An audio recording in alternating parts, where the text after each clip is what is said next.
Oi pessoal, hoje eu vim aqui explicar um pouquinho sobre o imposto de renda. Logo que vira o ano, surge aquele medo do leão, né? Afinal, logo que vira o ano, você já começa a se programar, pelo menos nós deveríamos já começar a se programar para a entrega da declaração de ajuste de imposto de renda, que geralmente, em tempos normais, acontece de 1º de março ou primeiro dia útil de março e ele vai até o último dia útil de abril. Salvo o ano passado, que teve alteração nessa data, nós acreditamos que este ano vai seguir o calendário normal, até por conta de que todos os prazos estão seguindo regra normal. O imposto de renda, ele foi um imposto instituído pela Receita Federal, aonde, a grosso modo, o que ele significa? Ele, como o próprio nome diz, ele incide sobre todas as rendas que a pessoa física ou a jurídica tenham. Então, não é somente a pessoa física, mas a pessoa jurídica também, se ela tiver renda, rendimento, lucro em alguma operação, ela sofre a incidência do imposto de renda. O imposto de renda, ele existe no mundo todo, tá? Não é uma regra brasileira. E a declaração de ajuste de imposto de renda da pessoa física também. Aliás, do meu ponto de vista, e eu acredito que até se você analisar friamente, é o imposto mais correto, porque ele realmente incide sobre a renda e não sobre a operação de fato. Ou seja, você vai pagar se você teve um rendimento. Quanto maior a renda, quanto maior o imposto, né? O que significa que quanto mais ganhamos, mais pagamos imposto de renda. Ou seja, eu quero pagar muito imposto de renda para poder ganhar bastante dinheiro aí. Vamos lá. O imposto de renda da pessoa física, eu vou entrar com um processo de introdução ao imposto de renda e vão ser criados vários vídeos especificando e ensinando um pouquinho sobre essa temática do imposto de renda, tá bom? O imposto de renda pessoa física, ele sofre a incidência sobre qualquer rendimento que a pessoa esteja que sofra tributação do imposto de renda. Ah, mas o que seria isso? Por exemplo, se você é um funcionário assalariado e recebe acima de R$ 1.903,92, essa tabela é a tabela de isenção do imposto de renda. Ou seja, abaixo desse valor não sofre a incidência de imposto de renda, não tem retenção na fonte, ou seja, não é obrigado a entregar por conta desta situação. Pode ser que você seja obrigado por outras, que eu também vou entrar em questão logo mais. Se você recebe abaixo de R$ 1.903,98, você não é obrigado a entregar declaração de imposto de renda e salvo você também não tem a retenção do imposto de renda no seu salário, ok? Acima desse valor, você vai entrar numa tabela progressiva do imposto de renda, tá bom? Que ela não foi atualizada desde 2015, tá? Está previsto uma atualização para ela. Na verdade, está previsto várias alterações no imposto de renda pessoa física, porém, até então, é só especulação, não temos nada documentado, não temos nada de fato que saiu.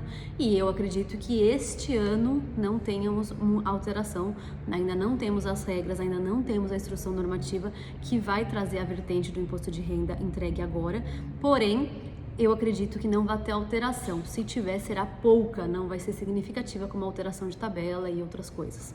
Até por conta de tudo que está acontecendo aí, tá bom? Então, a gente vai explicar a regra que nós temos até hoje, ok?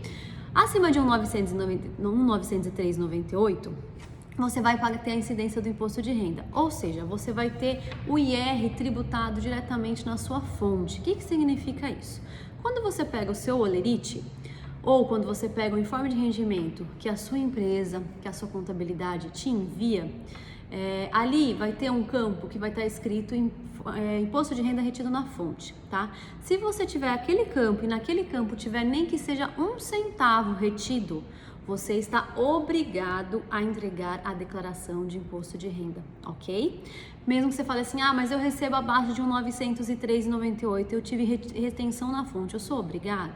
Sim, porque por algum momento do seu ano passado, do ano anterior, no caso, o ano de 2020, você o quê? teve algum momento que você teve retenção na fonte. Pode ter sido por algum rendimento que você recebeu a mais do que o seu salário, ou pode ser 13º, férias, algum reflexo de hora extra, N questões que fez com que tivesse ali uma retenção, mesmo que seja mínima, e que vai te obrigar a entregar imposto de renda, ok? Eu vou postar junto com esse vídeo a tabelinha do imposto de renda, a tabela progressiva, tá bom? Esse vídeo é só introdutório e depois eu quero entrar também nos cálculos de cada forma de tributação do imposto de renda, ok? Beleza, não sou funcionário assalariado, não tive retenção na fonte, sou obrigado? Pode ser que sim, existem outras obrigatoriedades de entrega, ok? Por exemplo, se eu tenho a minha declaração de bens acima de 300 mil reais, eu já sou obrigada a entregar imposto de renda, mesmo que eu não tenha tido outra incidência, nem que eu não tenha tido nenhuma retenção na fonte, eu não tenha tido rendimento tributado. Sou obrigado a entregar por conta que eu tive uma captação de bens, eu tenho na minha declaração de bens eu tenho superior a 300 mil reais. Até então, não sabemos se vai ter alteração nesse número aí. Recebi rendimentos isentos e não tributáveis. O rendimento isento, ele não tem a incidência do imposto de renda, ele está lá, como o próprio nome diz, isento. Porém, se for acima de 40 mil, a Receita Federal te obriga a fazer a declaração de ajuste, para você justificar de onde veio esse valor. Você não vai pagar imposto de renda em cima desse valor, porém você é obrigado a fazer declaração, mesmo que você não tenha tido retenção na fonte, ok? Outro ponto, tive negociação na Bolsa de Valores, comprei, vendi na Bolsa de Valores, fiz qualquer tipo de movimentação que me trouxe ganho de capital e que teve a tributação na fonte do imposto de renda, me torna obrigatório a entrega de imposto de renda, a entrega da declaração de ajuste de imposto de renda. Toda movimentação que sofre na Bolsa de Valores, que no mercado de ações, no mercado de capitais, no mercado de bitcoins, todos esses processos que são oriundos exatamente para que te gere renda, ele vai sim te gerar também a obrigatoriedade do imposto de renda e no caso de ganho, vai te gerar a obrigatoriedade de recolhimento do imposto de renda. Isso aí a gente tem que tomar muito cuidado, por quê? Acontece em algumas situações, como o ganho de capital, seja na compra, na venda de ações, na operação de mercado de capitais ou na compra e venda de algum bem da minha declaração de bens que eu tenha tido ganho. Por exemplo, se eu comprei um terreno por 200 mil e eu vendi por 300 mil, sofreu a incidência do imposto de renda.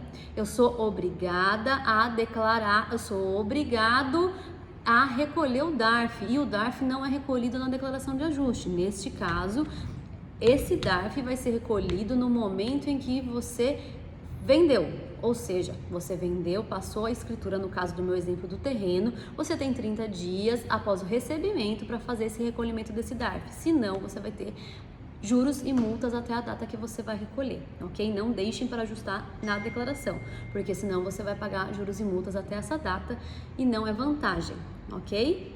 Mesma coisa da Bolsa de Valores, mesmas datas. Se eu vendi uma ação, se eu vendi acima de 20 mil dentro do mês, eu já sou obrigado a tributar imposto de renda e sou obrigado a recolher sobre esse imposto. Sou obrigado a emitir o DARF, então daí procure seu contador ou procure uma pessoa capacitada. Eu indico contador de confiança, porque é o profissional habilitado para estar realizando esse procedimento para você, com que você não tenha problema futuro, ok? Aí você é obrigado a entregar imposto de renda também. A declaração de imposto de renda, como o próprio nome diz, ela é uma declaração de ajuste de imposto de renda. Ou seja, ela não é feita para você pagar imposto de renda. Muitas vezes você paga, mas como que é essa relação? A Receita Federal, ela solta uma tabela anual, tá? Que também não sofre atualização desde 2015. E dentro dessa tabela anual, se você recebeu abaixo de 1.903,98 vezes 12, que dá 28.559, você é obrigado arredondando 28.559, você é obrigado ao quê? Se você recebeu acima desse valor, você é obrigado a pagar imposto de renda. Se você recebeu abaixo desse valor, você é isento do imposto de renda. Mas então eu não posso usar a tabelinha mensal? Não, por quê? Porque na sua declaração de ajuste, é os 28.559 que vai fazer a contagem. Por exemplo, se você você recebeu em um determinado mês um valor acima desse valor de 1.903,98 e deu a retenção de imposto. Porém, na sua declaração de ajuste do ano, o valor ele é inferior ao limite de isenção de 28.559, arredondando, você não vai ser obrigado a pagar o imposto de renda nesse momento de ajuste. A Receita vai te devolver o valor que você pagou, porque você pagou antecipado, ok? Ah, então eu não vou recolher na época que tem que recolher. Não, tem que recolher. É exatamente para isso que existe a declaração de ajuste de imposto de renda. Para que você pague o que você recebeu e não tributou e para que a Receita te devolva o que você recolheu e não pertence a ela. Aí ela devolve com juros e correções monetárias, da mesma forma que você paga com juros e correções monetárias algum DARF, algum parcelamento, alguma questão que você deixou atrasar, por exemplo. Ok? Ela trabalha com a Selic, com a atualização de 1% ao ano. Então, essa vertente, essa introdução do imposto de renda é muito importante. A gente não precisa ter medo do leão. O leão ele não vem para abocanhar, a não ser que você esteja fazendo alguma coisa errada. Né? Você não vai enfiar a mão dentro da boca do leão, por exemplo, porque você sabe que tem um risco dele te morder. Então, é melhor vamos manter distância, cautela, fazer tudo certinho, se programar, não deixar para a última hora. Não adianta antecipar também, eu quero agora fazer a minha declaração de imposto de renda, porque nós não temos ainda o programa para fazer a declaração de imposto de renda, nós ainda não temos as regras e instruções que vão ser feitas, pode ter alteração, ok? Que é geralmente liberada junto com o download da declaração de imposto de renda. Então ainda não temos, tem que aguardar. Assim que for liberado, geralmente é liberado para entrega dia 1º de março, eu aconselho, já procure um contador no mês de março, não espere até o final de abril. Para quê? Para se programar, para você fazer tudo certinho, para não passar apuros e depois ter que recolher coisas indevidas porque esqueceu, porque foi na correria, não cair em malha fina e outras questões. Ok? Essa é uma introdução do imposto de renda. A minha ideia é fazer vários vídeos picadinhos explicando um pouquinho do imposto de renda pessoa física e depois entrar um pouquinho no imposto de renda pessoa jurídica também, explicando inclusive ganho de capital, carnê-leão, tributação do aluguel, tributação de retenções na fonte, tributação de profissionais autônomos e tudo isso daí. Ok? Obrigada, gente. Boa noite.